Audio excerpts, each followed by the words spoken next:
On this episode of the Bronze Metalist podcast, we talk about a movie a called film. Green Room.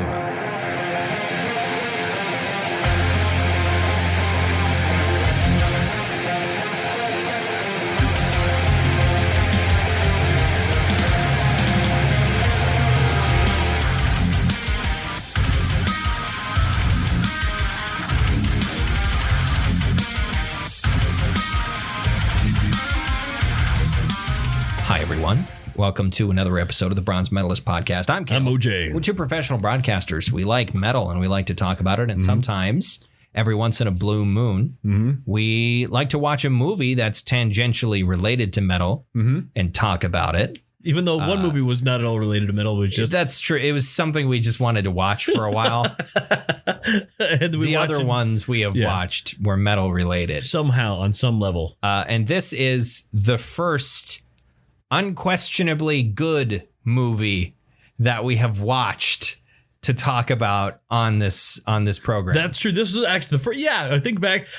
I have actually on some level enjoyed all the other movies. Oh yeah, all of them have been fun for one reason or another. But this one was actually a good quality. This one was actually a well-made, well-acted, well-written movie versus the first movie we watched, which was Lords of Chaos, which was an embarrassment. I mean, it was fun. It was decent. It was just like... It was cringy. It was cringy, which maybe was what they were going for, because I've always kind of felt like, you know, once you look past the crimes and the, you know, kind of racism and the homophobia and whatnot of early Mayhem, you're kind of left with a bunch of dudes in their early 20s doing cringy shit. Right. Anyway, there was that we watched, and then last year on my birthday, we watched The Fanatic. Yeah. Can't talk long. Gotta poop. John Travolta. Gotta poo. He just says poo. There's no second poo. P. He just says poo. He just says poo. John Travolta's greatest role to date. We watched that one because it was directed by Fred Durst from Limp Bizkit. Right, which is almost metal related. Yes, it's metal. I don't think people would be angry at you calling. All right. New metal has earned its metal cred at this point. I did see them in concert too. Maybe at some point metalcore will reach that level of like, I think in this coming decade, you will experience what I think the scene is experiencing now with new metal, where the people who were, you know, in their late teens and early 20s when new metal was really big, and were really into it, are now older. Sure. And have more, you know, have refined their tastes or moved on, but they're going like, hey, you know what? New metal was important and it was big. It's metal. Sure. And, you know, the people who would say nay to that have gone by the wayside. Right. They've died. So I think now they died. And I think now my generation, which kind of, I think a lot of people who are in my situation were like, in high school, I started listening to a bunch of metalcore bands and stuff like that. And I've gradually moved on into progressive metal and death metal and all kinds of other weird, wild shit. I still look at a lot of the stuff I used to listen to and go like, this deserves to be called metal. I don't give a shit. Right. So maybe that day is coming, or maybe the inane internet arguments will continue until the end of linear time. I don't know. But anyway, we watched that movie, The Fanatic. Then I don't even remember when. Was it September? It was September, wasn't it? What? When we watched Cats. Or November. It might have been. December. It might have been. It was late October. Maybe. Was it late October? Anyway, we watched Cats. Yeah. Because it exists. Because we wanted to watch it for a very long time. Yeah. And we had an extra week and we're like, let's watch Cats because fuck it. It feels like the world is ending. That's where we were at in October. Yeah. And you know, the funny thing is, in retrospect, we didn't have any idea. We had no fucking clue that things were going to get worse and then start to get better. Sure. Eventually. Yeah. Things they feel better now. Things feel better. We're experiencing the foothills here of a fourth wave, but It's a wave that's coming on in the midst of, vaccines. Yes. What's the word for the jabby thingy in the army pokey, with the goo in it? The goo? It's got the goo in it. Yeah, you jab them with the goo. I got jabbed with the goo. Inject that gabagool straight into my veins. Give me all them sulfates in there. I want the gabagool. Hey, give me that gabagool. Anyway. But yeah, it's feeling like it's feeling like sure. I've got my second dose. There's some manner of an end in sight. It's a long tunnel, but at least we can genuinely see that there is a light at the end of it. It's behind us, but yeah. Before we head into the next tunnel, whatever that tunnel is. Let's see how many twists and turns are in that one. But I mean, come on, what could happen? Anything. Literally anything. Sure. Just waiting for the fucking aliens to show up. That'd be awesome. That would be cool. Although most people who studied the idea do agree that if aliens do show up at Earth, some bad shit has gone wrong with them, and things are not going to go well. If they're willing to interact with us at all, it will probably be conquest. Yeah. Oh, look at all this stuff. Oh, look at all that water. You're not using this water, are you? Any reasonable, peaceful race of aliens would probably look at our current shit show and go like, we're just going to let them be. If they're still alive in 100 years, then maybe we'll see what's up again. We'll observe a little bit more in a century or so if there's any of them still crawling around. You know, the funny thing I heard, who was it that said it recently? I don't know why this never occurred to me. But they said that my favorite thing is when people talk about how aliens crash landed on Earth. That's the dumbest thing, because if these people had the technology to circumnavigate the universe to get here, they can't fucking land the thing. They'd probably have the technology not to fucking crash it. It's their first test run of landing this spacecraft on a planet of our type. They're not just fucking SpaceXing it. Right. They're not. This isn't a test run for them. This is well thought out technology. Right.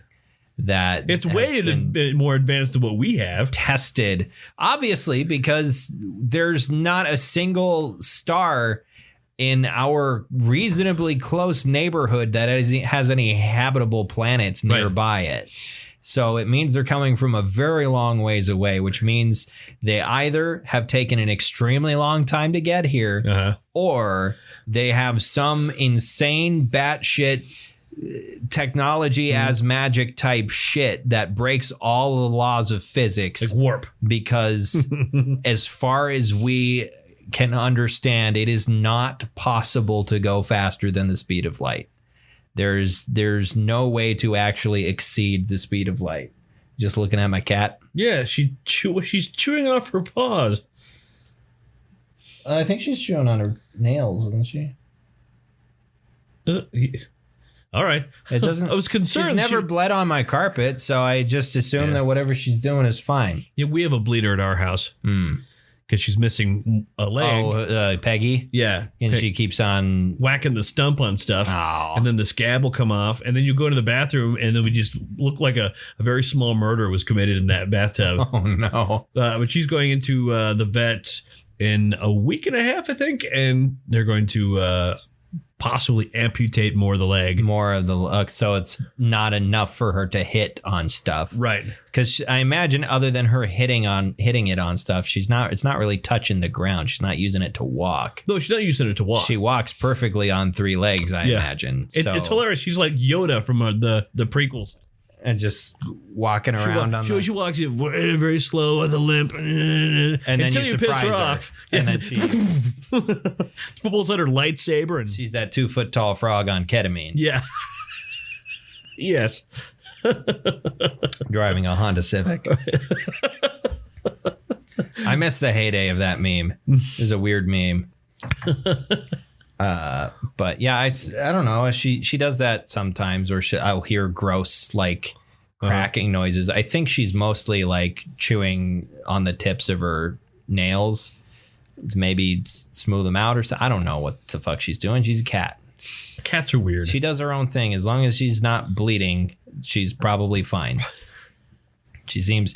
I know it's a thing that female cats tend to have, but like I look at sometimes at the way her belly hangs down, and I'm just like, is that normal? Yeah. But they have the female cats just have the saggy belly thing. Right. And it's not like fat. It's just kind of it's just kind of loose skin and stuff. And it's like I touch it and I'm just like, this doesn't feel right. How old is she? She's like she was an adult when you got her. Three-ish. She's three-ish. I think she was like 1.5 or 2 when I got her. So she's three-ish. She's had kittens. But they're in another home. Yes, they're somewhere else. I don't know where those kittens are, but they were with her when I got her, but they were big enough for her to be taken away. Whenever I think about that, I'm just like, but what if they needed their mommy? But then I'm just like, but it's cats. That's a part of it's cats. One of those little kitties. It's going to grow up and live in a rail car. Sure. Do some awesome tap dancing. The other one's going to, live in a house and eat cockroaches. And then there were only 2 of them that I saw. I don't know if there were more and a bunch of them got adopted, but there were only 2 kittens. Oh, okay. That I saw in that house. So unfortunately, one has to be Jenny Anydots and the other one gets to be Skimbleshanks. You want to be Skimbleshanks. If you've not seen cats and don't know anything about cats, you want to be Skimbleshanks because he's the best out of all of them. Oh, that movie's such a fucking fever dream. And somehow you have, all the names of the characters. Because I've also consumed so much media related to that movie. I've watched the movie once. Sure. I can't tell you how many fucking reviews of that movie I've watched or listened to. It's a lot. So I know the names of all of the characters by heart. But I could not sing a single one of the fucking songs besides Memory because that's the one everyone knows. Other than that, everything in that film is just a horrifying fever dream of fur and horny CGI. But yeah, anything you've been doing? Anything I've been doing? Anything you've been doing? You're up to. You're doing stuff. You want to get your motorcycle fixed. Yeah, hopefully I'm going to get my motorcycle fixed in the next week or at least get it to him in the next week or so. I really want to be out. It's going to be like in the 70s on Friday. Yeah, it's going to be nice. We had a pretty shitty start to the week. We did, yeah. Very Windy nice as weekend, and then it got extremely windy and cold. Yeah. It was like 20 fucking degrees yesterday. And right, like a 70-mile-an-hour wind. Tomorrow it's going to be back to upper 60s. So nice. I'm happy with that. Also, I got my hat today from my my sister. My sister has a production company. That is a new hat. Yeah, and so it's a nice hat. Yeah, it is a very nice hat. Her swag. Page just went up. Her swag page? Yeah. Her merch page? Her merch page. There you go. And so I went to she sent a picture of it. And, oh, cool. And I went to it. I think, I got to buy a hat. And then I bought a coffee mug with a picture of my dad on it. Nice. Yes. I think you mentioned that last week. I don't know if we were recording when you mentioned that last week. I can't remember. But yeah, I got the hat. Nice. I have noticed that if I ever have to make like an LLC for something for like this podcast or other independent media ventures that I do. Yeah. I think it's going to be called like Gray Hat or something. Yeah. Because every hat that I own that I actually wear is the same shade of gray. Same here. All of my hats are gray. My Silent Planet cap that I wear, that's gray. This beanie that's sitting right there, that's gray. The other beanie that I wear much more often, also gray. I prefer a gray hat. I don't know why. It's just the color of hat. It is the hat. I mean, if it gets dirty, who knows? Yeah. It doesn't show on gray. If it fades, you're not going to really notice anything. It's a lighter shade of gray. Yeah. That's all it is. That's my problem. I had a black hat for a very long time. Yeah. and that thing, faded pretty terribly and turned brown. Yeah, you never know what black's going to fade to. Yeah, it's not great, but a gray hat, it's perfectly fine. Yeah, I have my Shields cap I wear. I have my Grenada cap that I wear, and now this. The only hat I think that I don't have that I wear that's not gray is my boonie cap for kayaking. Ah, sure. Which is camo. So it might as well not be there at all. I hope you don't get hit by another boat. Despite the fact that I'm piloting a 12-foot bright orange kayak. Oh, sorry, didn't see you. I didn't see camouflage there. I didn't notice. I didn't notice with your camo there. Are you all right? No, I've been chopped to pieces. Speaking of kayaking, I got my spray skirt today. I saw that. Well, I mean, when I walked in I walked in the door and he worded it. Do you want to see my skirt? And I'm like, do you want to see my skirt? Yeah, what's my skirt? And then I'm like, what is this going to be? That was very intentional. Yeah. But yeah, it's a cover to keep water out your cockpit. Keep water off your cock. It does fulfill that function. Sure, that is the whole idea. In a literal sense, it will keep water off your cock. And that is the cockpit and water off of the cockpit. Right. I mean, it is a pit in the boat where you keep the aforementioned my cock. Yeah. Amongst other parts of my body, sure. But it is down there. You'd call it a leg pit. It could be a leg pit. It could be an ass pit. An ass pit. It could be a balls pit. It could be a ball pit. if I got one of them taken out. Sure. I don't know what would have any number of things could happen. Maybe you get hit by another boat because they couldn't see you because they had to get rid of one of my balls. Yeah. It'd be a very specific injury to have gotten in a boat crash. Yeah. Nothing else had to be amputated except one testicle. One testicle. We had to take one testicle. And it was sorry. It was the one on the far side from the crash. Not sure I think it was just something completely incidental, actually. I think you overexerted yourself and ended up with a torsion. So it had nothing to do with the boat crash. It just happened on the same day. Right. The boat crash may have expedited it a little bit. Yeah. If anything, it could have helped untangle the two of them. But yeah, it's a cool thing. It's got some pockets, a big zip. It's got 2 zippers, so you can keep it fastened around yourself and zip it open to grab anything that you might be storing in the cockpit. Where I it's just a funny word. It is. It's a funny word. You're right. But anything in the pilot's hatch, sure. That's still, you can still innuendo that, though, but that's still kind of, it's 1.5 entendre. Right. So maybe just call it your bum dumpster. My bum dumpster. That's too close to a different term. That's one letter away from a much, much worse term. What's that? I don't know. Butt dumpster? Fum dumpster. Okay. Fee, fi, fo, fum. Sure, exactly. Like There's a giant in a cloud and you got to dispose of What them. is fum? I don't know. I think it's just a thing he says. It's fee or fi. I think it's a... You know what a foe is. Yeah. Fee and fi are their version of the scale. Sure. Instead of do, re, mi, fa, sol, la, ti, do, they use fee and fi in there. Because they have very deep voices, and it's different for giants. It's different for giants. Fee, fi, a decent fo, amount of their scale is actually subsonic to us. Oh, sure, it is. Yeah, it's it's infrasound. Yeah, it's infrasound, which is why they're so frightening. Exactly. Because you feel nauseous and you're not sure why. Yeah. Infrasound is generally speaking bad news if you're experiencing it. You won't know that you're experiencing it, right? Unless someone tells you that they've been blasting infrasound at you, and you go. So that's why I've felt terrified and anxious for the last however many minutes. I wonder if that happens with elephants, because elephants, it turns out, communicate infrasonically. Well, I mean, they're used to hearing it. So, but is that a reason why around them? We would maybe? I don't know.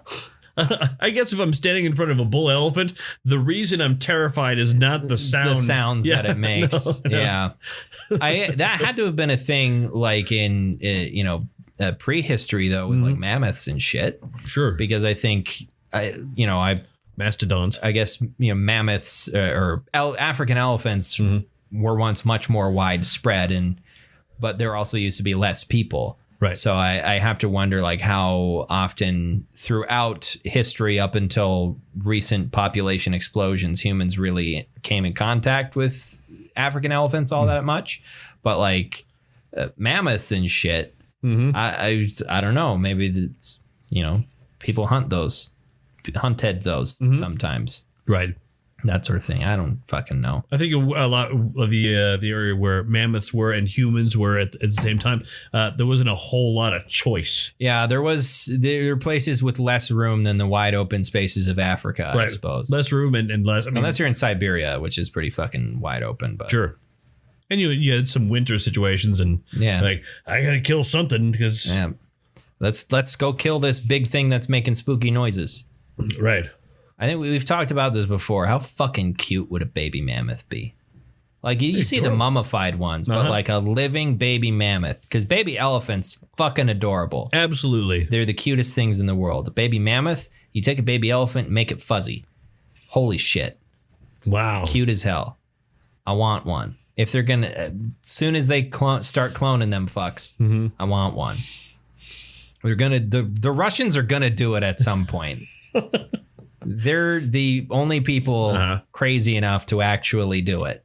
They're gonna. Also, they have the most access to genetic material, mammoth carcasses, because they're all fucking over the place. Right. In Russia and in Siberia and whatnot, in the permafrost. I just had a thought. I was like, permafrost is a good band name. There's probably 15 bands called Permafrost. There has to be. There absolutely has to be. I mentioned there'd be post rock. Permafrost? I was thinking black metal. You think black metal? Yeah, that would work for that as well. Anything that has to do with ice and snow, I always think black metal. Now I'm thinking, have you seen that picture on Facebook? It was like my brother and his black metal band were going to do a photo shoot and he fell in the snow. He's this guy in like full corpse paint and like just a t-shirt falling into a snowbank. He's like, ah! The face he's making is fucking hilarious. He's obviously very startled. He didn't mean to fall into the snowbank. It's very funny. I think anytime you're wearing corpse paint and something startles you, it's going to be look funny because you're not expecting that person to make any facial expression other than a scowl. Sure. That makeup indicates that you're providing the intimidation and fear. Yes. You aren't supposed to be on the receiving end of it. Speaking of intimidation and fear. Great movie. I'll say that right now. I was actually going to do a segue into I've been playing a bunch of Doom Eternal. Oh, yeah, I saw that. Yeah. I've been playing the Ancient Gods parts 1 and 2. With the DLCs. And they're not particularly tough. There's just parts...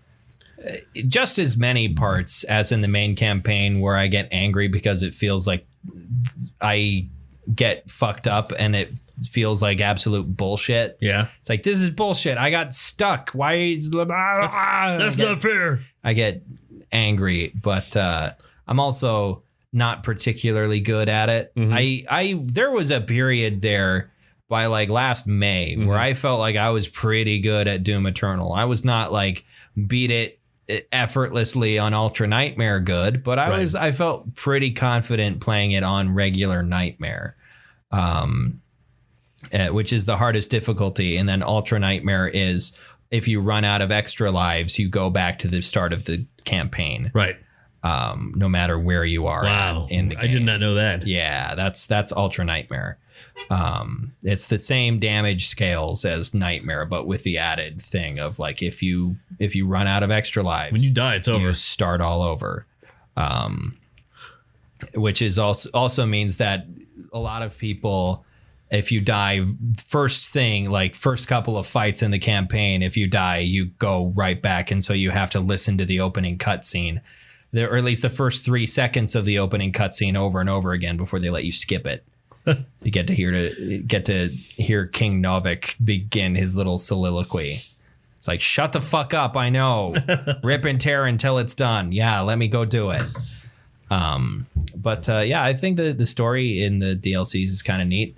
I appreciate the story of the new Doom games, and I also appreciate that you don't have to appreciate it. Right. It's just kind of like, yeah, we put this here, but really just go and kill shit. Sort of like the new Godzilla King Kong movie. It's just like, just watch these two fucking things punch each other. Yeah, there's people in it and their characters and then say stuff, but who gives a shit?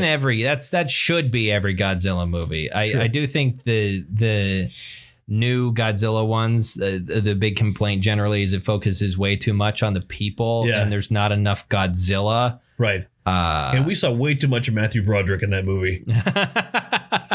I mean, people hate that movie for many other reasons than Matthew Broderick. But like the recent, who makes those movies? Is that Lionsgate that makes the new Godzillas where he's big and chunky?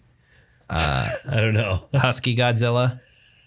I like the design of that Godzilla, but he's kind of chunk. He's kind of a chunk. Yeah. But I've heard really good things about Shin Godzilla, which was one of the more recent Japanese ones. It came out in 2016. Right. Is like a reboot of the idea of Godzilla, where they wanted to go back to the feeling of Godzilla being this massive, fucking terrifying creature. Right. That's like genuinely scary and like get you back to the feeling of if you were living through this, it would be a hellish nightmare. Right. So in order to accomplish that, the one of the screenwriters, or the screenwriter, was Hideki Anno, who's the guy who made Evangelion. Mm-hmm. Which is an anime series I'd be interested in watching, if not for the fact that I'm pretty sure it would send me into a depressive episode and I'd be incredibly miserable the entire fucking time. Yeah. Like everything I've ever seen having to do with Neon Genesis Evangelion is just like, this seems like a lot emotionally that I don't want to have to deal with right now.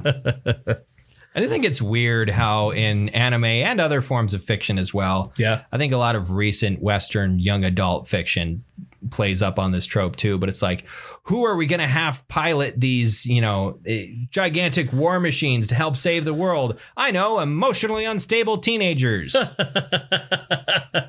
Yeah, I mean, that's even in Pacific Rim. I mean, but at least they're adults in Pacific Rim. That's true. Yeah. At least they're adults, and they were selected because they were good, like hand-to-hand fighters. Right. Is the reason why they chose. I mean, some of the people that are good hand-to-hand fighters are also people who end up getting in a lot of fights, which usually means they're not, the most emotionally stable people in the world. But like, yeah, it's just it's a weird trope in so many things where it's like the only people who can save the world are these teens.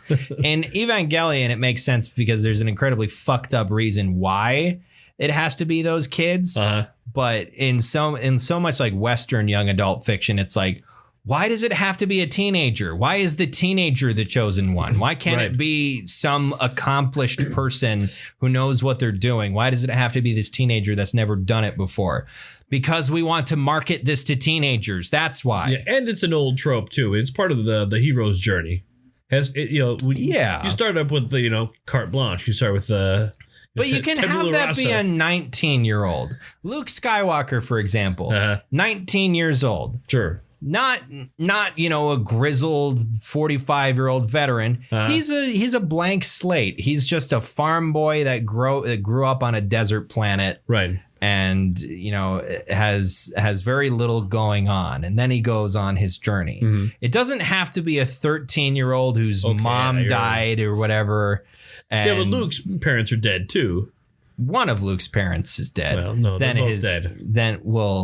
Okay, yes, Anakin's fucking all right. Obi-Wan Kenobi. What you told me was true from a certain point of view. Fucking Jedi talking in riddles. Come on, you look like if you keep this your exact haircut you have, and the way you're styling your beard right now, you will look a lot like Alec Guinness once it all goes gray. Okay, I'll take that. Yeah, it's like a big part of it is the beard, but like you'll look a lot like old Obi-Wan Kenobi once all that ginger goes away. It occurs to me, he lives out in the boonies in a cave away from everyone. He has a house. Okay. Yeah, it's a house. He has a house. He has an adobe. A Tatooine adobe with the dome. Sure. Where does he go to, score with the ladies? Obi-Wan? Yeah. He doesn't. Why? Because he's a sad old man. He goes, if he wanted to, he could go to a brothel in Mos Eisley. Sure. Which I think he makes clear is a place he doesn't like being in. Yeah. Because he calls it a vile den of scum and villainy. Yeah. Wretched hive of. There we go. It's a wretched hive, not a vile den. No. That was close. You were close. Scum and villainy part I got. Sure.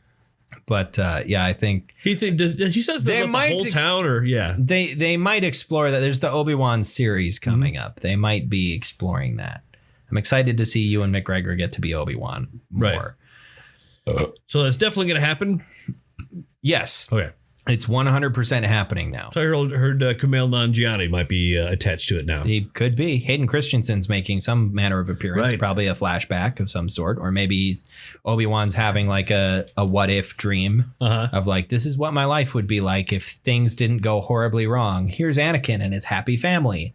That would be a cool dream. So where in the timeline is this supposed to happen? It's probably 10 years after the Fall of the Jedi, I imagine. Okay. Ewan McGregor just turned 49. He just turned 50. Or just turned 50, that's right. Yeah. So he's this week. So yeah, Alec Guinness was only what, like Alec Guinness was like in his early 60s or late 50s when he played Obi-Wan the first time. Oh, is he that young? I think so. I think I was kind of shocked. I was like, wow, he was younger than I always thought he was like 75. Right, the Wilford Brimley effect. I think, he's just old forever. Yeah. Wilford Brimley has been old for like 70 years. He was a 30-year-old man looking the same way he does now. Right. With all that he's dead. He's that's right. He did pass away. Yeah. I keep on forgetting he passed away. I know, it breaks my heart too. What killed him eventually? Was it diabetes? Yeah. Yeah. I thought maybe we could say it at the same time. Oh, sorry. No, it's all right. I dropped the ball on that one. That was me. The answer to your original question is, where does Obi-Wan go to pick up chicks? And the answer is Mandalore. According to the Clone Wars, the answer is Mandalore. All right. Because he fell in love with the woman who would become the Duchess of that planet. Mm-hmm. And myself and a lot of other fans believe they definitely had a kid. Mm-hmm. Because Satine has a nephew that just so happens to look almost perfectly like a mix between the two of them. Yeah, he's got she's like platinum blonde and he has like ginger hair and the exact same jawline that they gave Obi-Wan in the series minus the beard. It's like, this kid looks like fucking Obi-Wan Kenobi. He's exactly the right age. Don't you lie to me, Dave. Mr. Filoni. That's Obi-Wan's kid. She dies. Sure, of course. Darth Maul kills her because he hates Obi-Wan because he got cut in half. Right. And I still don't understand how that remedied itself, but dark side. Darth Maul had more hate than could be killed out of him. He was too angry to die. I think that's the best explanation that could be given, is that he was just too angry to die, which honestly, it's Star Wars. That sounds like a dark side ability, being too angry to fucking die. Like Kylo Ren got shot with a fucking bowcaster and kept on going.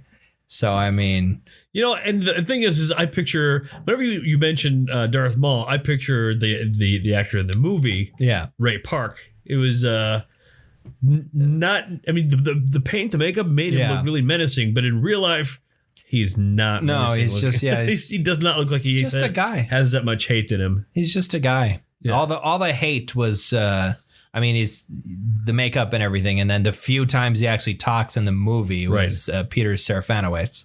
Yeah, not very far. Serafanovich. Polish is weird. Polish is weird. And then in the good right now. Then in Sauerkraut and mustard and a pierogi, or a Polish sausage, or yeah. Anyway, yes, all the things. Kielbasa. Yeah. The in the Clone Wars, it's I can't remember his name. Sam Witwer, voice actor Sam Witwer. In the Clone Wars helped take the ring to Mount Doom. Gotcha. Yes. Yep. Also was Shia LaBeouf's character in Transformers. Right. Sam Witwer. Sam Witwer. We're dumb. Let's talk about something that's not dumb. Yeah. Which is Green Room. Great movie. It's a fantastic movie. I should have my phone here because I can't remember the director's name off of the top of my head. Right. But God, yeah, this is a fantastic movie. I like this director's other movie that I've seen. He has one that I haven't seen yet that was apparently reasonably well reviewed. I don't think as well reviewed as Green Room or Blue Ruin. Right. It does not continue the color theme, which was mildly disappointing. Red Dawn. No. It was not Red Dawn. He didn't do the remake neither of Red the Dawn. Original nor the remake of Red Dawn. I didn't see the remake of Red Dawn. I've never seen either. I saw the original in the theater. With it was great. Patrick Swayze and other people. Yeah. Other 80s actors. So it was directed by Jeremy Saulnier. That's his name. It was a film. Hawkeye from the X-Men. Yes. From the X-Men? The X-Men with Hulk and... I was going to say there's a Hawk Girl, but no, there isn't, because I think Hawk Girl's a DC character. Yeah, Hot Girl? Yeah. Hot Girl, yeah. Hawk Girl. Yeah. Yes. He was Hawkeye. Yeah. Yeah. Director Jeremy Saulnier. Yeah. Hawkeye. But no, it came out in 2015. The plot of the movie is there is a punk band, a hardcore punk band called the Ain't Rights. They're kind of this, very sort of modern DIY hardcore punk sort of hipster kind of band. They are, yeah. Where they take themselves and the band pretty seriously. Mm-hmm. They have no social media presence whatsoever, and it's just them and their van. And the movie opens with them in the middle of a cornfield, right? Because the driver had fallen asleep at the wheel. The engine was, of course, left running, so they are out of gas. And so they take a bicycle out from the back of their van and ride it over to a skate rink. That's right. And they had to ask specifically if it was a hockey rink or like a roller skating rink because hockey players beat more ass. Yeah. It was the exact words, right. I'm pretty sure. So they could go siphon gas, which is a thing they seem to do pretty regularly because not only do they have a tube for siphoning, it also has a bulb on it to make things more efficient so you don't end up with gasoline in your mouth. They do this so regularly that they have proper equipment. They invested in proper equipment for this. So that's sort of the band. They're a hardcore punk band that's made up of course, the bassist and the main character of the movie is Pat, played by Anton Yelchin, who, if you remember, passed away at 27 years old. 27, yeah, he was 27. He passed away in 2016. Yeah, year after the movie came out. This was one of his last big movies, but I think it was like his third or fourth to last film that he did. The band also features Alia Shawkat as Sam, who's the guitarist of Ain't Rights, who you recognized as having been in Arrested Development. Right, yep. Then we have Joe Cole, who's Reese, who's the drummer, and Callum Turner, Tiger, who is their singer. And then they they're going to go play a show in this town somewhere in the Pacific Northwest. And it turns out that the show had fallen through. They were doing an interview with this guy who works with a college radio station and crashing at his place. So they play a show at a Mexican restaurant to like 3 people. Yeah. And get paid in burritos and fried rice. Right.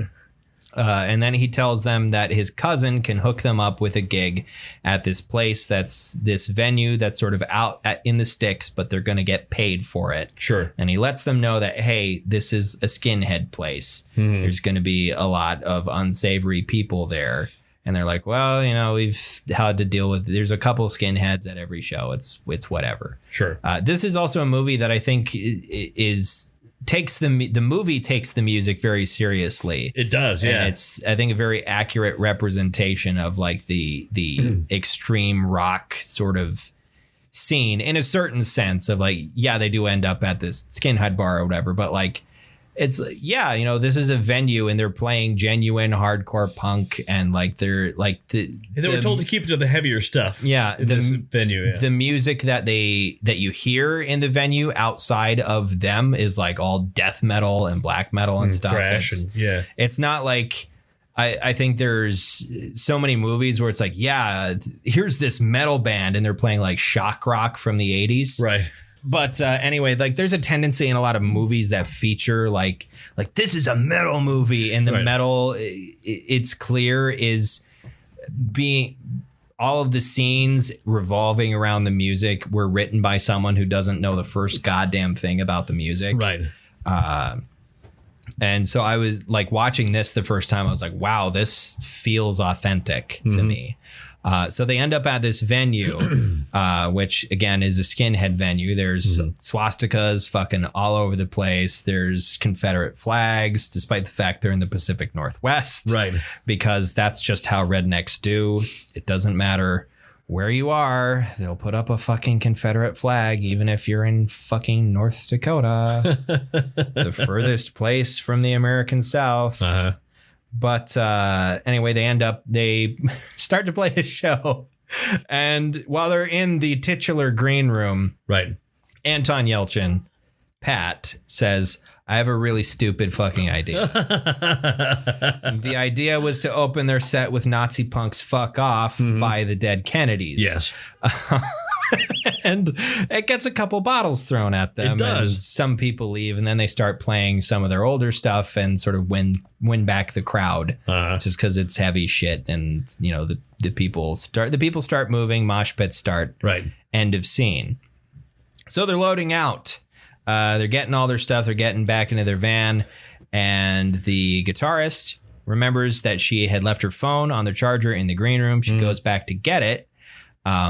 She walks into the green room and sees that a woman has been murdered by the next band up. Right. And inside the room, we have one of the members of the band. We also have Amber, played by the wonderful. She's a great actress, but her name I find kind of funny. Imogen Poots. Or Imogen. Yeah. But I've seen her in other things. The last name Poots is kind of. She's great in this movie. She's fantastic. She has the last line of the movie, which is wonderful. I believe the last line of this movie is "Tell someone who gives a shit." Yeah, credits. Credits. I don't even remember what the credits song was, but it was like weirdly upbeat because this is a horror movie. It is. So she walks in, woman's been murdered, and Big Justin, who is sort of the managing them, freaks out because he knew this happened. Yeah. He did not think they were going to go back into the room because they were told to follow him out. And at this point, we've also learned a couple of things. We've learned, one, the owner is very serious about fire regulations. Number two, yes, we see all kinds of shots, and this continues throughout the movie. Every single time the skinheads enter and exit a room, doors get locked. Every single time there is a shot of them locking doors. Yeah. The people who run this establishment, this venue, they're always locking doors. Which I think, like, there's so many details in this movie that I missed the first time around, or just didn't remember because it's been a couple years since I've watched this. Right. The first time anyway. But yeah, like they're always shown locking doors, and this one they hadn't locked, unfortunately. So the band gets shoved into the room. Big Justin tells them that they're going to call, the girl gets her phone and tries to call the cops. Right. Phone gets taken away from her, hung up on. And then the guy who's running the venue at the moment, named Gabe, is like, oh, shit, we have a situation. So the band gets stuck in the green room with Big Justin, who's this big fella. I can't remember the actor's name. He plays Grizz on We Bare Bears. Right, yeah. Which is a adorable and funny Cartoon Network show. But let me see. I think I saw his name, actually. Yeah, Eric Edelstein is his name. So they get stuck in the green room with Big Justin. They believe the police are on the way. The owner is also on his way. They have a pair of twins stab each other. Right. They pay them to stab each other because the girl who called said that there's been a stabbing. And that's all she got out. Before the phone got taken away. And so the kids go outside, stab each other, and then the police leave. The owner shows up. The owner is played by Patrick Stewart in a role I never, ever, ever would have imagined him in. Nope. That he sells very well. He is really just a racist old man in this movie. But he's fucking terrifying. He's so menacing. Right. Despite the fact that he himself doesn't really do anything the whole movie other than mastermind how they're going to kill the members of this band and cover it up. And he's very nice.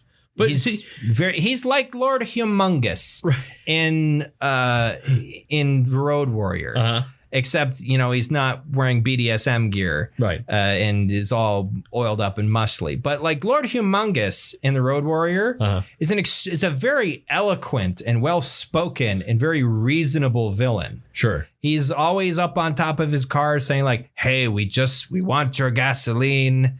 We've tried talking to you. We're going to come. Like he's a very eloquent, manipulative sort of person. Very erudite. Very erudite. And of course, it's Patrick Stewart.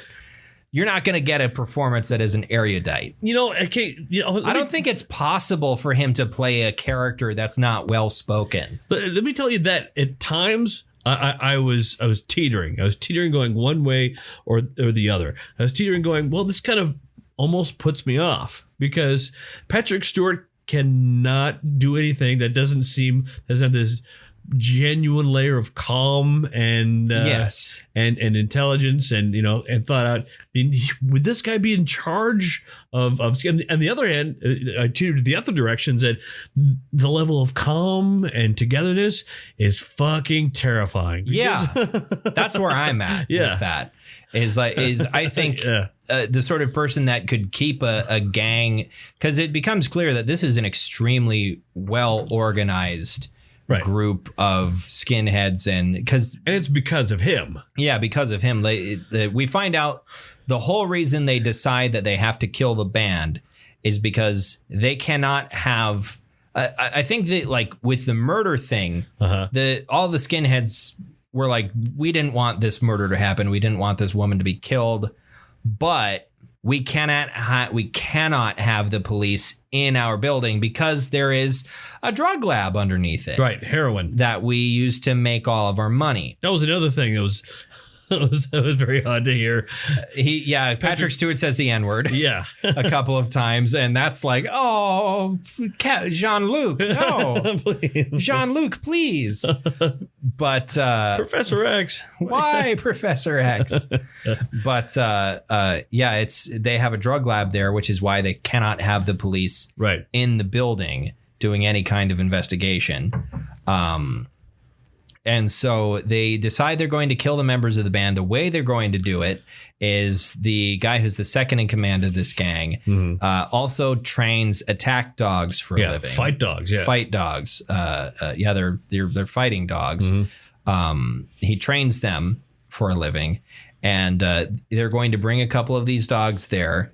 They're going to have the dogs kill the members of the band, and then they're going to drag the bodies up to this guy's property and stage it as if the band members were trespassing, and they just got attacked by the dogs, essentially. Right. They're going to stage it that way. And the band, meanwhile, while all of this is being planned, is trying to figure out how the fuck they're going to get out. Big Justin eventually ends up getting killed in an extremely gruesome scene. Right. So he originally has a gun. The gun changes hands a couple of times. The bullets change hands a couple of times. And eventually they find out he has a box cutter on him. Imogen Poots uses the box cutter to cut Big Justin's... Here. Yeah, spoilers for this movie. Cuts Big Justin's belly wide open. And this is an extremely visceral and just like... they don't overuse the gore. It's after they break his arm. After they've already broken his arm and he's getting choked to death, just as we'll make sure he's dead, she cuts his belly open while he's being choked to death. Meanwhile, Anton Yelchin has had his arm like severely mangled. Right, because he was. They wanted him to give them the gun back. Yeah. So he's helping him to rescue it and put his arm out there, and then they realized they had someone looking under the door trying to look at. Because there was a vent on the bottom of the door, and she was looking to see if there were more feet out there than just the owner. Right. And she saw shoes with red laces. Right. Which in that gang meant these are the made men of this skinhead gang. These are people who will do anything if asked of them. They will kill people. And she shouts like, "They're killing us! They're killing us!" And so they try to get the gun back in the room and slam the door. And because they were supposed to be killed by dogs, the people brought machetes so they could be sloppy with it, and it could look like the dogs did it still. Right. That no guns was a statement. At first. The night slowly gets worse and worse and worse, and eventually the skinheads give up. Patrick Stewart starts getting more and more frustrated because this is taking all night. And he wanted this to be done quick and clean, and it's not getting done. Eventually, this episode, I think, is already going long. Yeah. Eventually, all the members of the band end up dead except Anton Yelchin and also the extra girl Amber, who was a murder witness named Amber. And they managed to get a hold of a shotgun that was originally underneath the bar in the venue, and also managed to shoot one of the dogs, which wanders off, and then a whole bunch of other people just fucking die. Yeah. 2 of the band members get eaten by dogs. Yeah, 3 of them, I think. 3? No, 3, because I think all 3 of them got killed by the dogs. No, one of them got stabbed to death. Right. The lead singer climbed out a window and he got stabbed to death. Right. No, the lead singer got his throat ripped out by a dog. It was the drummer that was the wrestler that he was the guy who broke Big Justin's arm. And he was like the most put together out of everyone at the start. He was fucking in the zone of like full survival mode. Like, I'm perfectly willing to fight these dudes. I know what I'm doing. And he tries to get out a window and gets fucking stabbed to death. I think he's the first or second one to die out of the band. They finally make it out of the venue and walk through the woods with Gabe, who is played by an actor that has appeared in several of Jeremy Saulner's movies, or a couple of Jeremy Saulner's movies. Macon Blair. The actor Macon Blair has appeared in a couple of those. He's also directed a movie called I Don't Feel at Home in This World Anymore, which I heard was really good. It's got Elijah Wood is in it. Really? I heard that movie was very good. He's an actor and screenwriter and whatnot. Elijah Wood is, director. Yeah. Macon Blair is. Oh. Elijah Wood. Yes. There's this actor named Elijah Wood. Oh, tell me more about him. Have you heard of him? So they make it out and make it to the property of the owner of the venue. And eventually Patrick Stewart gets shot in the head. Yeah. And then they sit down, and there was a running thing is the radio guy at the start asked them, like, I want to ask you your desert island band. Yeah. And while they were being interviewed, all of them went with like, okay, here's the punk answer. Right. And then while they're in the green room waiting to die. Except for Tad? No, Tiger. Tiger. No, Yelchin. Anton Yelchin didn't give an answer. Give an answer, yeah. But the Tiger, who is the singer, said Misfits, and he kept his at Misfits. Yeah. And then the drummer was like, it's Prince. Fuck it, it's Prince. I can't remember what the guitarist ended up saying, but like they all changed their answers to like, this is what it actually is. Anton Yelchin couldn't think of one. Right. And then finally at the end of the movie, after like all this shit has happened, he's sitting down and he's there with Amber and he's just like, yeah, I know my Desert Island Band. And she just goes, tell someone who gives a shit. The end. The end of the movie. So that's the whole movie there. That was the whole movie in broad strokes, I guess. There's lots of little details and things that I didn't mention. I guess I kind of spoiled the end of it. This was all going to be spoilers. I should have said that before we started talking about it. We usually don't go into such detail, but this is a movie that has a great movie. It has so much detail in it. It's easier to talk about. I'm a very visual person, I think. So it's easier for me to pick out details in stuff that I watch rather than things that I listen to, especially if I've only listened to something once or twice. But yeah, it's a really good movie. Anyway, so next week we're back to metal. Sure. And it's not a theme month. Oh my God. We do the first part of the year. It's just we front load every year with themed months. And end load it because it's Death Metal December and it's what is Death January? Metal December, Black Metal January, Female February, Non-Metal March. Right. So we have like that's 4. Is that 4? I don't know how to count. 4 months, yeah. That's 4. Okay, but so next time it can be anything as long as it's metal, anything at all. What you bringing? I would like for you to hear an album from 1990 or 91. It's called Years of Decay by the band known as Overkill. Okay, Years of Decay. All right, we'll do that. We'll do that next time. All right. I don't know. I don't know what I'm bringing whenever it comes around to me. I'm gonna have to come up with something because you know some metal albums, right? I can't remember any of them right now. It's kind of strong beer. Can I share a secret with you? What's that? I don't actually listen to metal. Oh no! I don't know anything about metal. I've just been kind of winging it. I've just been like guessing album names and band names this whole time, and it's worked out. Wow, we've been doing this almost 3 years, and you've just now ran out of bullshit. I'm actually impressed. I've just been guessing. Like, wow, this is probably a band, and it's always worked out. That's weird because you totally made up Panopticon in your mind, and that turned out to be a fucking thing. It turned out to. Well, I knew it as like a prison concept. Sure. As like there's like a tower room in the middle where you can watch all of the cells at all times. You're always being observed. Yeah. That's a Panopticon. And I was like, that's probably a band. I was like, oh, it is. Oh my God. Sure. Yeah. I've never actually listened to any of these albums. I just guess. I just say bullshit. It's accurate.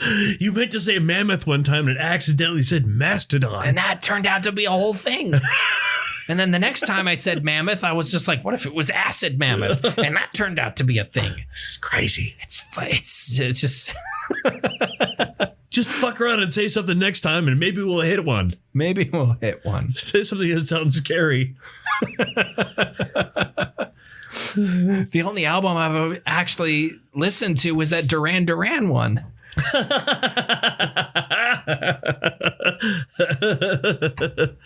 That we did years ago. Years and years ago, yeah. That's how long we've been doing this for so little return. We can actually say years ago. Years ago.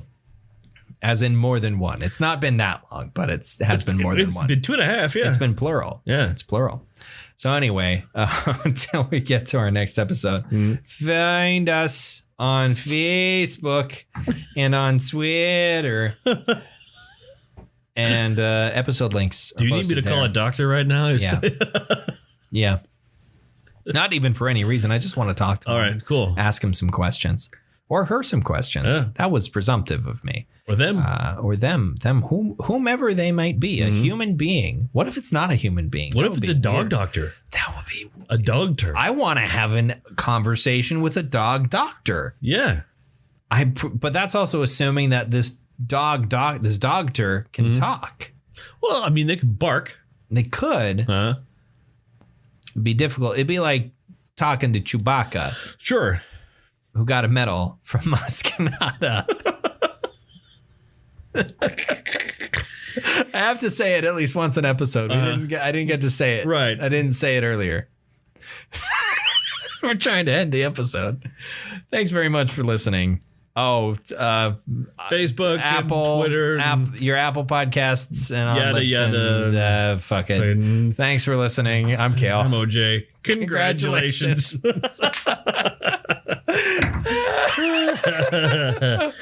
Oh, it's fucking stupid.